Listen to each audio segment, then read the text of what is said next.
Fresh Body, Fresh Mind. Kali ini masih bersama saya Fadila Irna dan Dr. Boy Abidin di sini mengaji tentang child free. Nah, Dok, kalau ngomongin child free ini sebenarnya ada nggak sih manfaatnya, Dok?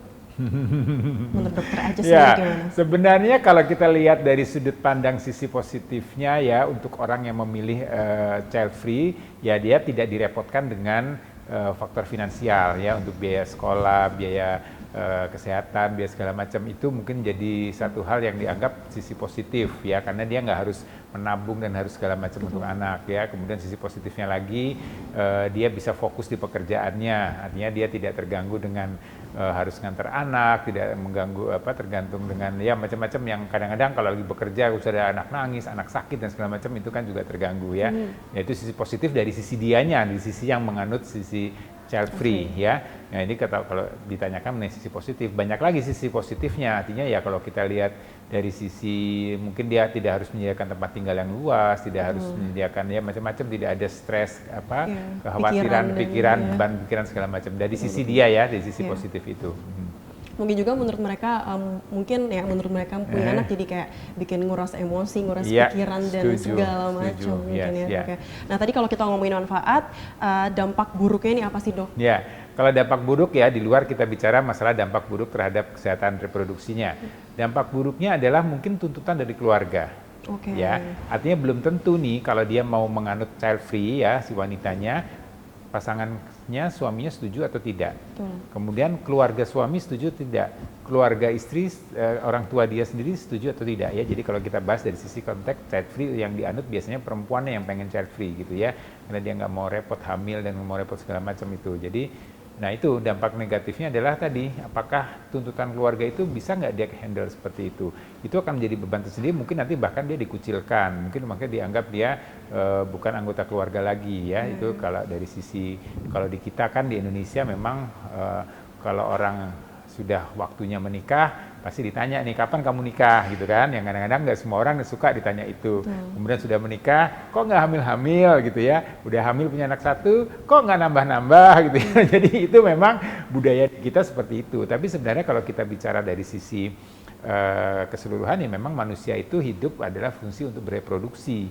Artinya untuk menurunkan generasi berikutnya, dan harapannya kualitas generasinya jauh lebih bagus. Itu sudah menjadi fungsi alamiah ya, Dok ya. Betul, itu suatu hal yang memang proses ini berjalan, dan kalau itu dilanggar atau kalau itu tidak diikuti, kemudian menjadi sesuatu yang negatif dari sudut pandang orang keluarga dan orang sekitar dia. Ya, dan lagi-lagi juga child free juga masih tabu mungkin di Indonesia ya. Kalau saya sih harapannya sih ditabuin terus aja gitu ya. Jangan diikutin, karena kalau kita ikut tren di luar nggak semua ya, artinya sebenarnya bahwa tren di luar itu sesuatu yang baik begitu ya. Jadi kalau Indonesia ya, kalau kita menurut dokter sendiri apa nih yang membedakan luar negeri sama Indonesia? Kenapa luar negeri kayak orang-orangnya kayak ya udah nggak tabu ya gitu? Kalau kita budaya timurnya masih cukup kental ya, cukup kuat ya. Kemudian kita masih yakin bahwa untuk memberi makan anak itu bukan suatu beban. Artinya banyak sih di kita yang saling gotong royong, saling membantu kalau misalnya dia artinya memang kesulitan untuk membesarkan anak, mengurus anak dan segala macam ya.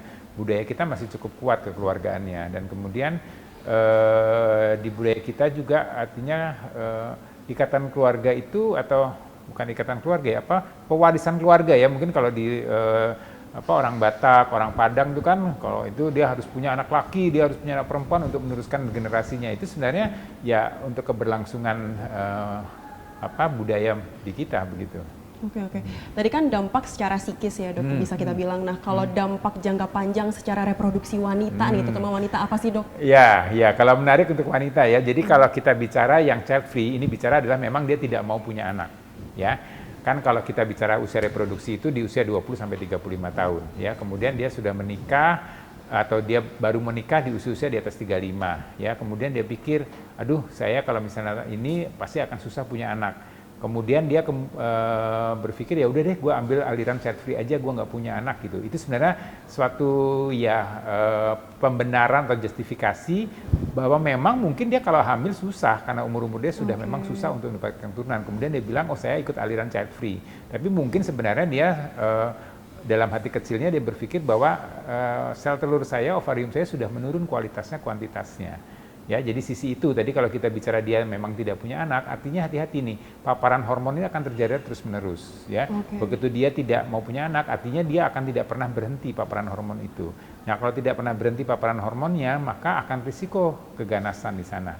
Ya, keganasan pada ovarium, keganasan pada dinding rahim, ya. Kemudian kalau dia tidak punya anak, otomatis tidak menyusui, ya. Keganasan berikutnya adalah keganasan pada payudara. Ya, kemudian berikutnya juga ada, maksudnya kalau dia child free, tapi hubungan suami istri kan jalan terus, harapannya seperti itu. Jadi bukan berarti kemudian child free juga sex free atau bebas tidak melakukan seks ya, dia bukan bebas seks bebas, dia tidak melakukan seks ya. Nah, kalau dia tetap hubungan intim, ya kemudian ya dalam tanda petik risiko untuk terjadi kanker serviks juga meningkat ya, karena kan paparan hormonnya jadi terus menerus. Jadi banyak hal sebenarnya yang merugikan dari sisi reproduksi wanitanya di kedepannya atau jangka panjangnya. Oke.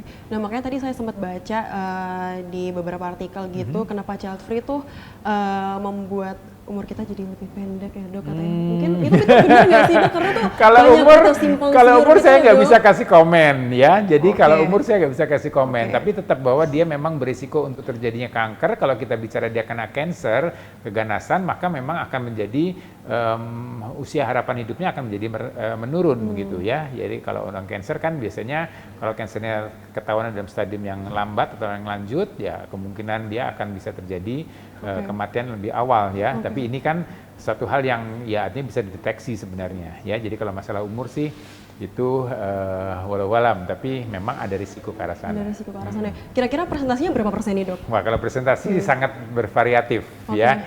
Jadi kalau memang gini, ada beberapa orang yang memang punya risiko. Tadi saya bilang orang yang usia di atas 40 ya, kemudian orang yang gemuk, yang berat badan berlebih, kemudian orang yang tidak punya anak, tidak pernah menyusui, maka dia risiko untuk keganasan pada payudaranya meningkat, keganasan tumor-tumor pada rahimnya meningkat, keganasan pada ovariumnya meningkat gitu ya. Nah itu memang sangat variatif ya, walaupun banyak atau ada faktor lain yang menyebabkan itu jadi mudah terjadi pada beberapa orang wanita begitu ya. Tapi tetap kalau dia child free, mungkin saja karena child free dia nggak pernah periksa juga ke dokter, nggak pernah periksa ke dokter kandungan, nggak pernah dilakukan screening, nggak pernah dilakukan pap smear, karena dia pikir ngapain juga saya ke sana, toh saya nggak ada rencana mau hamil, mau punya anak dan segala macam. Dan kemudian nggak ketahuan dia ternyata dalam tubuhnya organ reproduksinya sudah mulai ada penyakit-penyakit yang potensi untuk menjadi keganasan. Oke, baik. Nah setelah ini kita bakal bahas tentang kan tadi udah dampak udah nih, terus penjelasannya udah, faktor-faktornya udah. Nah kira-kira ada cara nggak sih biar mencegah, biar kita tuh nggak terkena dampak kesehatan jangka panjang tadi? Tapi jangan kemana-mana setelah yang satu ini.